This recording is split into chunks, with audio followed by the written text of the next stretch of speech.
இட்லி கடை படத்தின் 3வது நாள் வசூல்.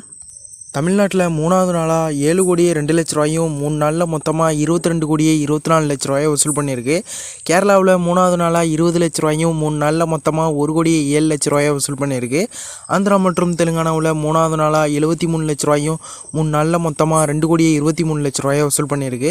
கர்நாடகாவில் 3வது நாளாக 1,04,00,000 3 நாளில் மொத்தமாக 2,63,00,000 வசூல் பண்ணியிருக்கு. ரெஸ்ட் ஆஃப் இந்தியாவில் 3வது நாளாக 17,00,000 3 நாளில் மொத்தமாக 56,00,000 வசூல் பண்ணியிருக்கு. ஓவர்சீஸில் 3வது நாளாக 86,00,000 3 நாளில் மொத்தமாக 2,56,00,000 வசூல் பண்ணியிருக்கு.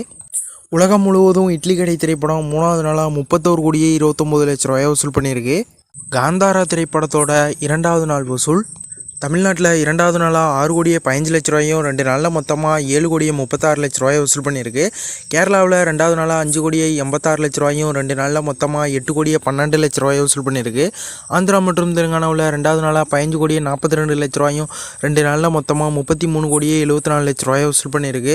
கர்நாடகாவில் 2வது நாளாக 23,02,00,000 2 நாளில் மொத்தமாக 43,07,00,000 வசூல் பண்ணியிருக்கு. ரெஸ்ட் ஆஃப் இந்தியாவில் 2வது நாளாக 18,19,00,000 2 நாளில் மொத்தமாக 19,21,00,000 வசூல் பண்ணியிருக்கு.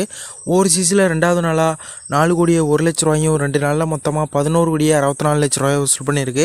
உலகம் முழுவதும் காந்தாரா திரைப்படம் 2வது நாளாக 123,14,00,000 வசூல் பண்ணியிருக்கு.